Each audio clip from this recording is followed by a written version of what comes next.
Hello, আসসালামু আলাইকুম। কেমন আছেন সবাই? আলহামদুলিল্লাহ আমি অনেক ভালো আছি। তো বন্ধুরা, আজকে নতুন একটি রেসিপি নিয়ে চলে আসলাম। তো আজকে শাপলা দিয়ে ইলিশ মাছ দিয়ে একটু ঝোল ঝোল করে রান্না করব। তো পুরো ভিডিওটির সাথে থাকুন, আশা করি সবার অনেক ভালো লাগবে। তো এখন যেভাবে বলতেছে ইলিশ মাছের দাম নাকি একদম কমে গেছে, আমি তো দেখলাম না ইলিশ মাছের দাম কমে গেছে, যে দাম সেই দামই আছে। তো আগের বছরে যে টাকা দিয়ে কিনে খেয়েছি, এবারও সেই টাকা দিয়ে কিনে নিয়ে আসছি। তো এখন এই যে মূল রান্নায় চলে যাব। তো এখানে দিয়ে দিলাম কাঁচামরিচ আর পেঁয়াজ, যেহেতু এটা আমি শুকনা মরিচ অল্প দিয়ে রান্না করব, না দিলেও চলবে, তারপর আমি একটু দেবো শুধু কালারের জন্য।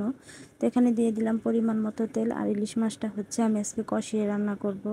তো এভাবে কিন্তু ইলিশ মাছ রান্না করলে খেতে খেতে কিন্তু খুবই মজা হয়। যারা জীবনে না খাইছেন তারা আমার ভিডিওটি দেখে একবার হলে রান্না করে খেয়ে দেখবেন, খুবই মজা হয়। না খেলে বুঝবেন। আর এত পরিমাণ আজকে মজা হয়েছিল তরকারিটা, কি বলবো, মানে আমার শাশুড়ি মানে খুবই পছন্দ হয়েছিল। মানে কি বলবো, শুধু শাশুড়ি না, শাশুড়ি আর আমার দুইজনেরই খুবই পছন্দের একটা তরকারি, মানে খুবই ভালো লাগছে। তো চাইলে কিন্তু আপনারা ছোট মাছ দিয়ে শাপলা দিয়ে চচ্চড়ি করে খেতে পারবেন। তো এখানে আমি দিয়ে দিলাম হলুদের গুঁড়া, একটু একটু মরিচের গুঁড়া, আর একটু ধনিয়ার গুঁড়া, আর পরিমাণ মতো লবণ দিয়ে ভালো করে মশলাটা একটু কষিয়ে নেব। তারপর এখানে আমি যেহেতু মাছটা আজকে কষিয়ে রান্না করব, আর ইলিশ মাছ কিন্তু কষিয়ে রান্না করলে ভালো লাগে। তো মাছটা হয়তো নাম ইলিশ, কিন্তু আসলে অনেক ছোট। যেহেতু আমরা মনে করি না, যার যেরকম সামর্থ্য সে তো সেই রকমভাবে মাছটা কিনবে। তো যার অনেক টাকা পয়সা আছে, তো তারা চাইলে কিন্তু বড় বড় 1 কেজি, 1.5 কেজি, 2 কেজি পরিমাণের ইলিশ মাছ কিনতে পারে। তো আমি সেরকম কিনি নাই। তো আমার যেরকম সাধ্যের মধ্যে ছিল, তো আমি সেই রকম ইলিশ মাছ কিনছি। তো ইলিশ মাছ তো হইলেই হয়েছে, স্বাদ আর কি। সেন্ট তো একই, স্বাদটাও কিন্তু একই, কোনো মানে বিকল্প নাই, একরকম স্বাদই। তো ছোটো ইলিশ মাছে আমি কিনে আনছি, এটা কিন্তু 600 টাকা কেজি। তো এখন মাছগুলো কষানো হয়ে গেছে, আমি একটু উঠিয়ে নিচ্ছি। যেহেতু শাপলা অনেকগুলো, মানে এক কড়াই হবে, কিন্তু রান্না করলে অল্প হয়ে যাবে। মাছটা আমি তুলে নিলাম যদি কাটা কাটা হয়ে যায়। তারপর এখানে আমি এই যে শাপলাটা দিয়ে দিলাম। আর শাপলা দিয়ে ইলিশ মাছ রান্না করলে এত পরিমাণ মজা হয়, কি বলবো। শুধু ইলিশ মাছ দিয়ে রান্না করতে হবে তা কিন্তু নয়, চাইলে আপনারা চিংড়ি মাছ দিয়ে, ছোট মাছ দিয়ে, দুইটা দিয়ে খেতে পারবেন। তো এখানে আমি একটু পানি দিয়ে দিলাম একটু কষানোর জন্য। আর তরকারি কিন্তু মেন হচ্ছে কষানো, কষিয়ে কিন্তু ভালো করে রান্না করলে আসলে অনেক মজা হয়। তো এখানে ঢাকনা দিয়ে ঢেকে দেবো, যেহেতু নাড়াচাড়া করা কষ্ট, কড়াইটা ভর্তি হয়ে গেছে, অল্প হয়ে যাবে। তো বন্ধুরা, আজকের শাপলার তরকারি ইলিশ মাছ দিয়ে রান্না করা আপনাদের কাছে কীরকম লাগলো অবশ্যই কিন্তু কমেন্ট করে জানাবেন।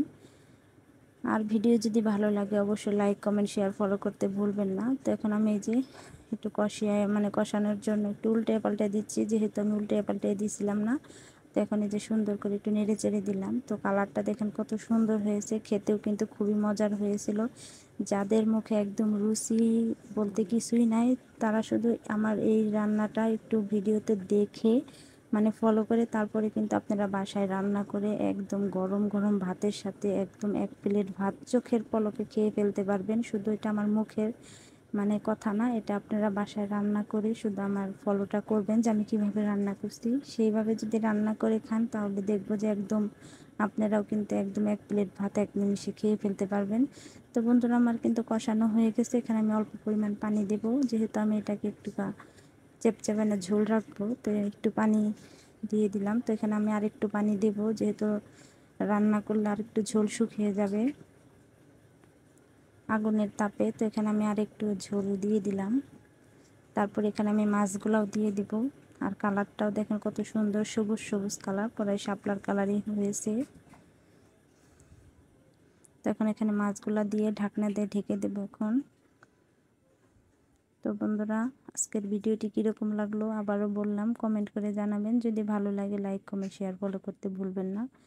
তো আজকের মতো ভিডিও এই পর্যন্ত। আগামীকাল ভিডিও দেখার জন্য অনুরোধ রইল। সবাই ভালো থাকবেন, সুস্থ থাকবেন। আর আমার মজার মজার ভিডিও দেখতে হলে অবশ্যই আমার পেজে ফলো করতে হবে। তো বন্ধুরা, আমার রান্না কিন্তু হয়ে গেছে, এখন নামিয়ে নেব। দেখুন কত সুন্দর হয়েছে। এখন আমি একটু ঝোল ঝোলে রাখবো, তখন নামিয়ে নেব, রান্নাটা শেষ। তো দেখেন কত সুন্দর কালার হয়েছে। তো সবাই ভালো থাকবেন, সুস্থ থাকবেন। আল্লাহ হাফেজ।